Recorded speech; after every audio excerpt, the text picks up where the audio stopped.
Okay, so ito ang ating lulutuin para sa ngayong Lenten season. So magagata tayo, no? So yan, pinagsama-sama natin yung gata. Nilagyan natin ng luya, nilagyan din natin ng sibuyas, bawang.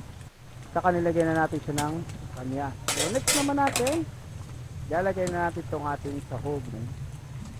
So nilagyan din natin siya ng konting pork. So para mag-ano naman yung lasa. Pwede rin hindi nilagyan yan, no? Meron namang alternative yan. Pwede natin lagyan ng mga tinatawag na labahita. Pwede yon. Ito, choice din naman natin yan para masarap. So, after nyan, hahaluin mo lang yan hanggang sa maglapot siya. And then, next natin ilagay yung ating laing, no? So, dapat na tuyo siya para mas maganda siyang lutuin. Haluin nyo lang yan. And then, pagka tumagal-tagal na siya, ganito na magiging itsura niya, no?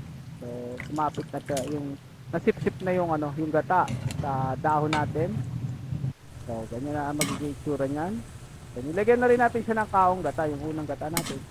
Nilagay na natin dyan, yan ang mga pampinali natin. Okay?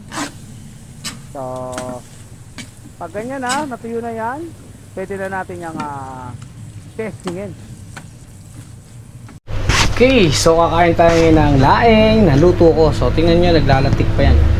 So sobrang sarap. So try natin kumain ng laing. So natin. Kakamay na natin to. Dahil mahirap kainin pagka nakakutsara to. Siyempre, dapat may sili yan. Natin kung kaya natin kumain ng sili. Hangang. Ayan. Sarap magkamay.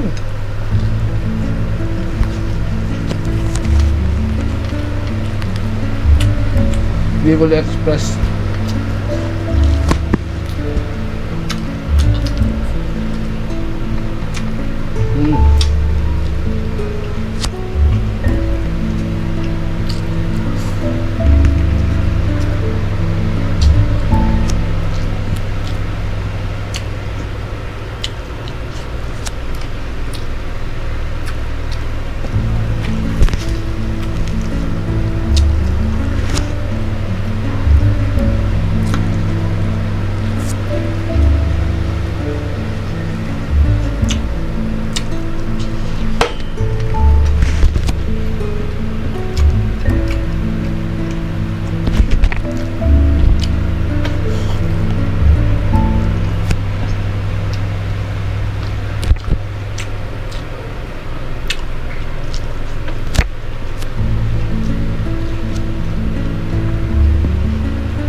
Sarap din. Ayos. Wala pa tayong sili.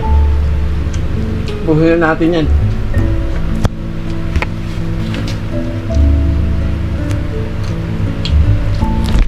Masarap kumain pag merong sili. Diba? Lalo na pag laing. Oh! Ano?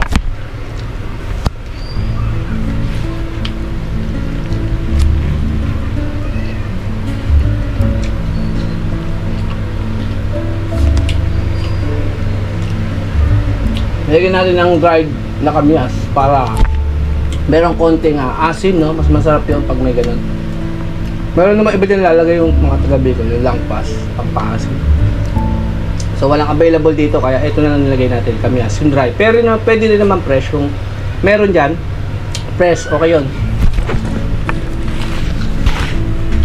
Kami yung taba. Yung balat, pinakuluan natin yung balat para mas malambot. Sineperate natin yung luto.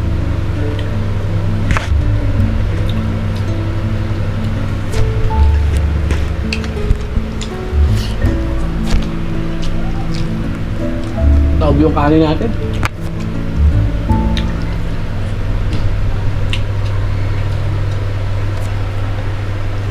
Nakakagana kumain talaga pag nasilip.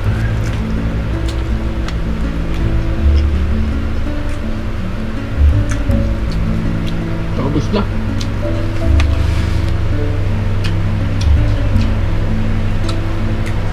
Harap to ngayon kasi mahal na araw. Sakto yung lain.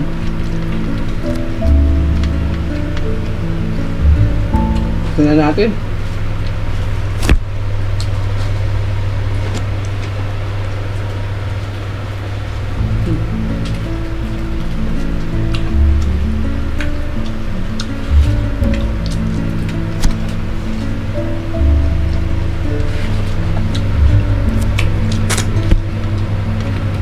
Simot. Sarap.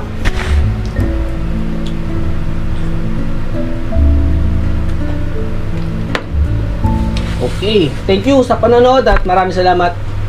At kung gusto niyo matuto na luto ni Chef Binoy, panoorin niyo lang yung video ko para matikman niyo rin yung sarap.